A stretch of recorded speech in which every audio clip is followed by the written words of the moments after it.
Herb, I need a date. Oh, boy. So I'm placing a personal ad in the Penguin paper. What does the ad say, Don? Young male emperor penguin seeks female penguin to be his empress. Oh, brother. Must enjoy sunsets, long waddles on the ice, and candlelight anchovy dinners. Yeah, very nice, Don, but aren't you forgetting one little thing? What's that, Herb? Penguins can't read. Oh. So what's your mom doing Saturday night? Turn on Beakman. Wonder if he enjoys long waddles on the ice. Turn on Beakman. Okay. Grasshoppers have ears in their legs. I'm Beakman. I do enjoy long waddles on the ice. And you've just broken into Beakman's world. Beakman!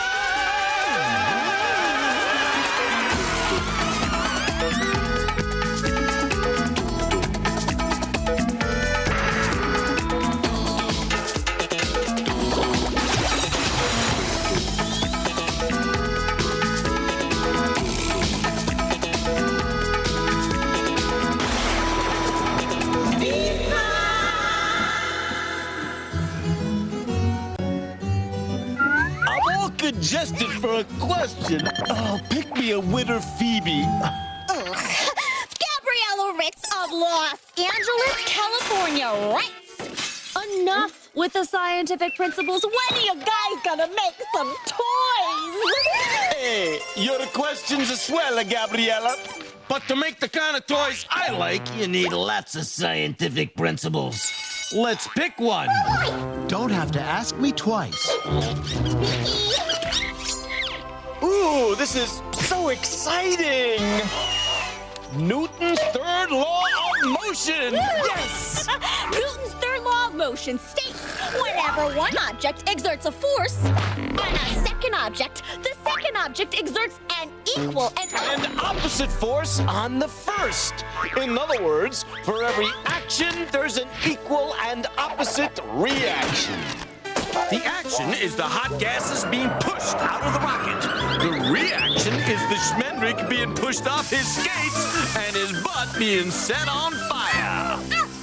Beaks, isn't Newton's third law kind of old news? You know, been there, done that? But Phoebe, some things are worth doing again and again. I'll second that. And there's a lot more to action-reaction than just rockets. For example, we're having an action-reaction-transaction right now. We are? Yes! We're standing on the floor! Get the net. Think about it. Because of gravity, we push down on the floor. That's the action? Bada bing!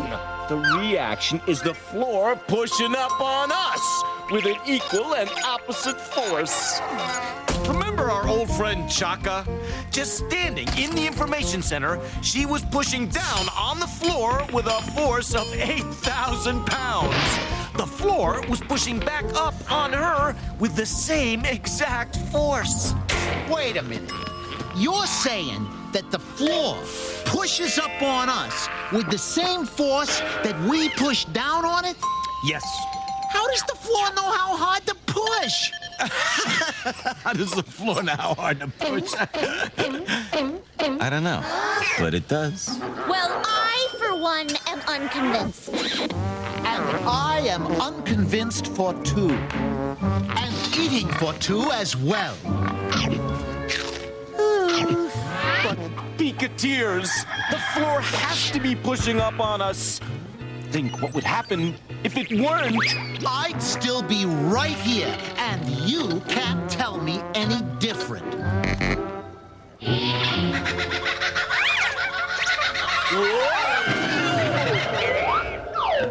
Now I get it. And I like it. If you like that, you'll love this. Observe the train on the track.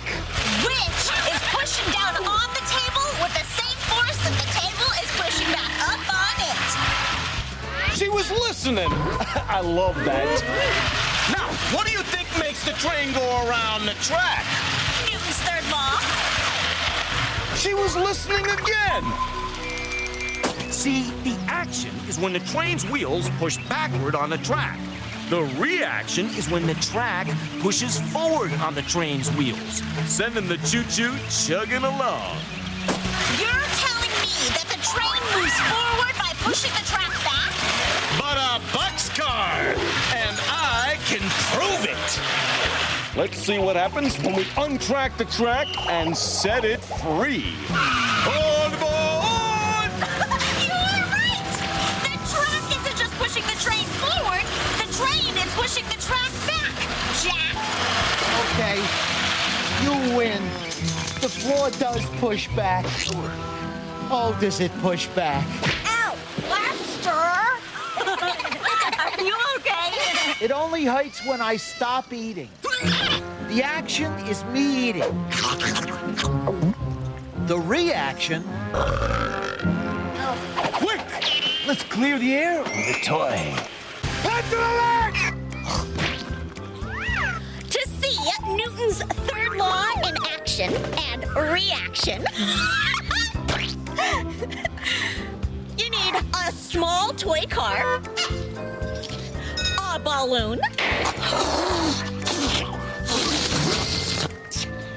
a flexible straw,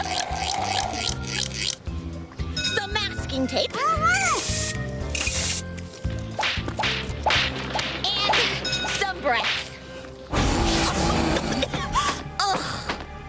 And if you're gonna try our experiments, do them only the way we do them, safely. And with the help of a grown-up type person.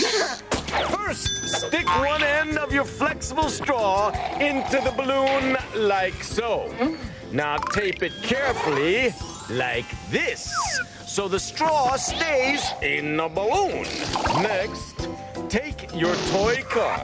That toy car is fine, but you can use your own toy car, or one that you can make from a building set. Right. Just make sure it's small and light, and that its wheels turn really easily.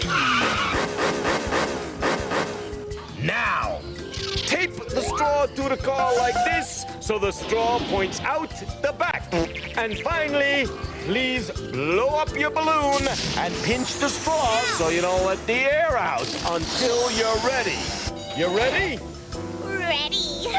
Ladies and gentlemen, start your engines.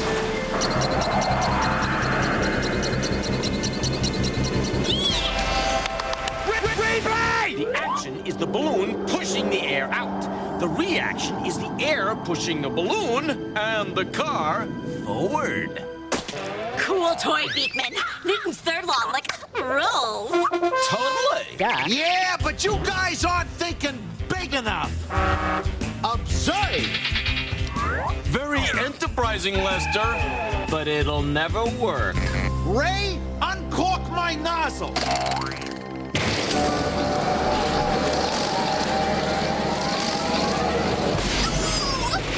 Lester, Beakman's little-known fourth law of motion states That guys in rat suits should not drive because they will inevitably... Crash. So, Gabriella Ritz, you asked for a toy. We helped you to build one. Now go. Enjoy. Coming up next, a cool topic. When it comes to healing, ice is hot. So don't melt away. Beakman's World will be right back. And now, back to Beakman's World. Can anybody here play this game? It's time to airbrush your ego. Here he is, the woodworker of the wondrous. The metallurgist of the melancholy. The peoples of the scientific steeples. The one, the only, the Beakman. You fling 'em? I'll sing 'em? No. Let's Caribbean cowboy.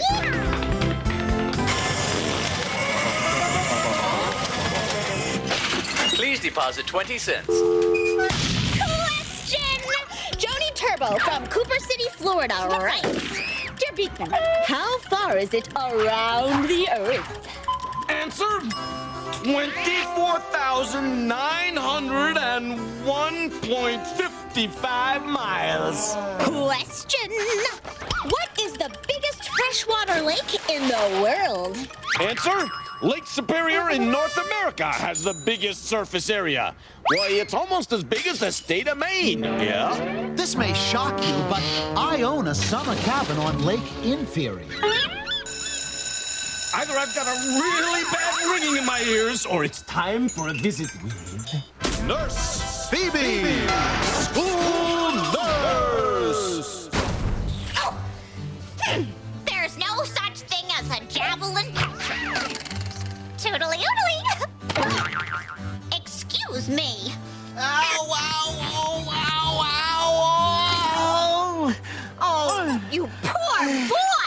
You must be the deer from Mr. Gunther's class. Yeah. What happened? I banged my hand on the Bunsen burner, and then I fell on my way here, and I hit my head, and then I think I sprained my ankle. My stars and bodies.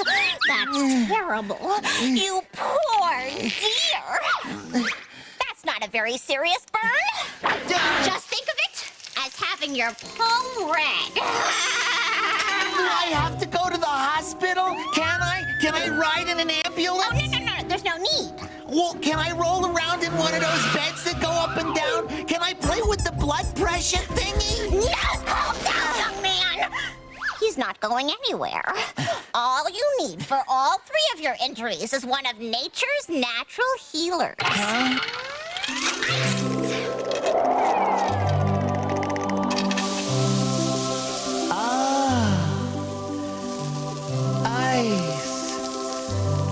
Nice. The heat from a burn damages your skin cells. If you get ice water on it fast enough, it lowers the temperature of your skin and helps stop the damage. The sooner you put your hand in the water and ice, the sooner you'll start to feel nice. Oh! Ooh. All of your boo-boos have one thing in common. Blood rush to the hurt areas to help start the healing. All that extra blood makes the injured area swell up. Ice helps prevent the swelling and helps make it go away. Ooh la la. The bones in your ankle, like all your bones, are connected to your muscles by stringy things called ligaments. When you twisted your ankle, you stretched the ligaments and other tissue, and blood leaked out. Your body kept pumping blood, and it kept leaking out until there was so much fluid that the skin around your ankle got pushed out or swollen. Your nerves sensed the damage and sent a warning signal to your brain, which made your ankle ache. Ice cools the blood vessels and makes them smaller. That means less swelling, less damage, and less pain. So that's it? No cherry-flavored medicine? No sirens? No tourniquets? No, dear. For most bumps and bruises, just some ice, some rest, and a hug and kiss are all you need. Oh, thank you, nice Phoebe. Ew.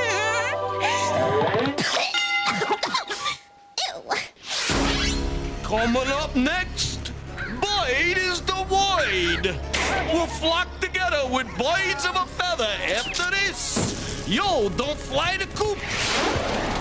Beakman's World will be right back. And now, back to Beakman's World. I'm dancing for data. May I have the honor of this question, Phoebe? Jitterbugging. Candace Lowen from Fort Langley, British Columbia, in Canada, writes, Dear Beakman, how come parrots talk? Because they're parrots. What else do they have to do? Birds can talk? Where does he get this stuff? Talking birds. Of all the ideas. Lots of birds talk, but they don't know what they're saying. Oh, like Lester. Exactly. Birds merely repeat what they've heard. Exactly. Birds merely repeat what they've heard. Thank you, Lester. Thank you, Lester. There are more than 315 kinds of polywanacracker parrots. Roughly half of these species are found in Central and South America. Only one parrot is ever seen in the wild in North America.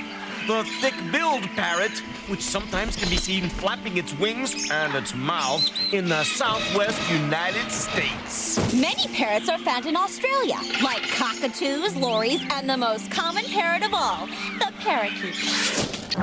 Parakeets are parrots? I did not know that. But then, there's so much I don't know.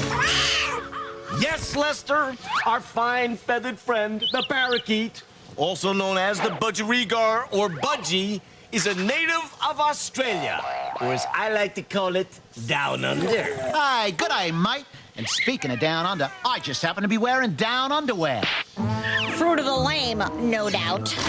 As a matter of fact, yes. They're low-rise, yet high-maintenance. Ew. I just love it when the kids have a brief conversation. But now it's time to talk to our very special guest. And if we got a ding-dang-dandy. Let's put our wings together for... Honey, the yellow-nape Amazon parrot. Thank you. It's great to be here. I just flew into Beakman's world, and boy, are my arms tired. Bum. Ew. What is it? I don't know, but it's not that yellow nape parrot we ordered.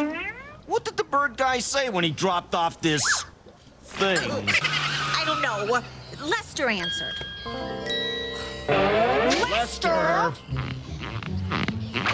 Lester? Start talking, cheese breath. Oh, yeah. Well, you see, the bird guy got here early, and he started telling me how you gotta feed birds, how you gotta keep them not too hot, not too cold. You gotta clean up after them. I mean, who needs it? Hey, this guy here, no muss, no fuss. No heartbeat? Hey, Polly, want a cracker? Yeah, some cheese would be nice, too. Lester, you're the greatest. Nice try, Lester. Anyway, most parrots can't talk. And of those that can, only a few learn how. Two things have to happen for parrots to talk. First, they have to overcome their fear of humans. And only a parrot separate from other parrots will try to talk. That's cause the parrot will consider its human owner its partner and will try to communicate. Oh, and one other thing, the bird has to be alive! Don't listen to her. You are alive in my heart. Oh, Phoebe. Wow! This is a real yellownape, which belongs to the genus Amazona. They're excellent mimics, which means they repeat words or sounds they hear. Oh, I'll get it. Hello? Lester, that wasn't a phone! That was the parrot mimicking a phone. Many parrots are natural mimics, but to teach them to talk, you must repeat and repeat phrases many, many times. No one's home! The African gray Or Paciticus erythicus. who is probably the best talker of all parrots. Good morning. Oh, cool! But these parrots really don't understand what they say. They just connect certain words with things that happen in their lives. They don't know what Good morning means any more than Lester does. They're just repeating, or parroting, sounds they've learned. I don't know where he could have picked that up. Oh. Is that your butt or are two whales living in your pants? Well, isn't that darling? It isn't enough that I'm insulted by humans. Now I'm being mocked by a bird. And here's your irony. It isn't even a mockingbird. Is that your butt or a... There are other birds that talk, like minor birds and ravens, but not all of them make good pets. Parrots are a big commitment. Some live longer than people. Plus, they need a lot of attention and care. Why, there's plenty of, cleaning up to do. And parrots won't make great pets unless they have a great owner. And so our chat on birds. So, there you be. Do you know who the first space traveler was? Space out with Beakman, and he'll give you an answer right after this. Beakman's World will be right back. And now, back to Beakman's World. Well, do either of my two brilliant assistants know who the first space traveler was? Antonio Banderas. Oh, he is out of this world. Okay, for once I don't know. Beam me up, Beaky. Way back in 1957, a heroic pooch named Laika circled the Earth in a Russian satellite called Sputnik 2, which people around the world called Mutnik. And last but not least, It is time to say goodbye. see you next time on Beakman's World. Herb, now that the show is over, I'm going to get back to building my model boat. Well, that's nice, Don. But how are you sticking the pieces together? You don't know? No. You really don't know? No, how are you sticking the pieces together? With igloo. Oh, jeez. Turn off the TV, Herb. Okay, you got it, Herb. Jeez, I don't need him at all. Beakman!